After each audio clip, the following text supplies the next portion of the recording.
いやー、参っちまったね。あ、英語でそうか、始まるよ。イェイイェイイェイ。皆さん、こんにちは。今日は世界192カ国地域で活動している創価学会について簡単に解説していきましょう。まず、創価学会の創価とは価値を創造するというところから来ています。英語で創価学会を直訳すると Value Creation Society と表現できるのですが、海外で創価学会を言う場合は創価学会インターナショナル、略して SGI と呼ばれ、現在192カ国地域で SGI のメンバーが活躍しています。例えばアメリカ創価学会は SGI USA、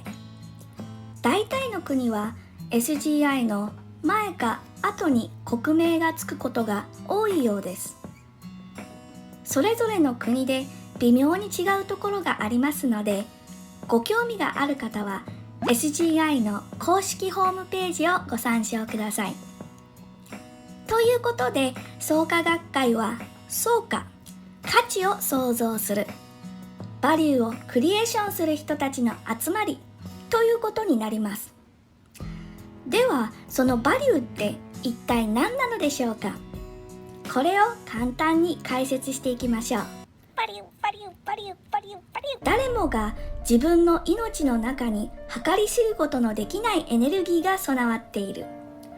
そのエネルギーの凄さと素晴らしさとは一体何なのか。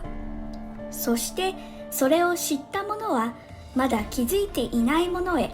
これを必ず伝えていくことを仏の前で宣言をする。こんな物語があります。それが法華経です。この法華経のストーリーを簡潔に言い表すと、法華経の題名にもなっている妙法蓮華の姿になるのです。それはどういう意味なのかというと、妙法とはこの計り知ることのできないこのエネルギーの本体を指し、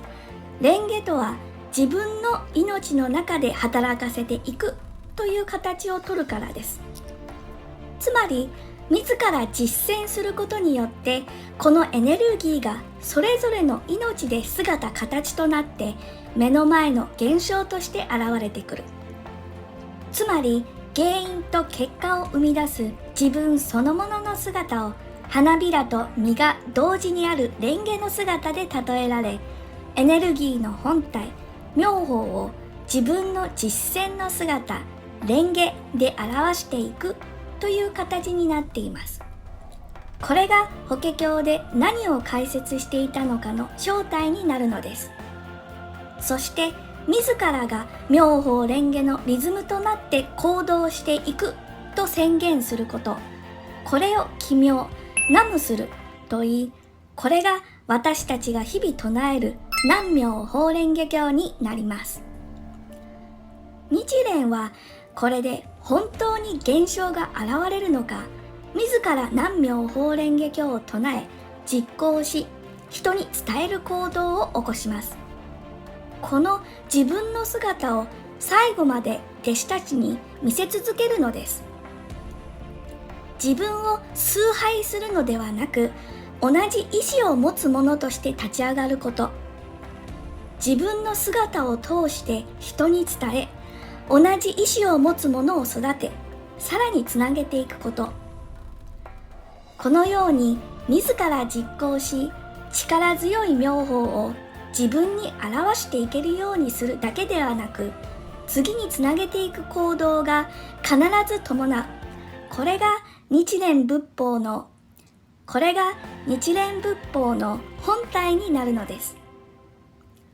だからそれぞれの実生活の中で実践し、実感し、それぞれの人生を乗り越え、そして次の命につなげていく日蓮の意志を受け継ぐ者に国境はありません。日本を全く知らなくても、日本独特な文化、作法、姿形を真似することなどしなくても、どんな人種でも、どこに住んでいても、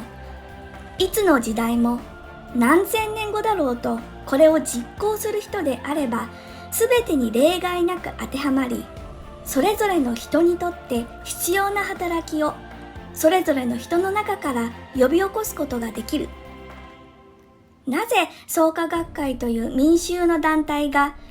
世界192カ国地域に理解が広がり、それぞれの国で活動する人が増えているのかの最大の理由はここにあると思います。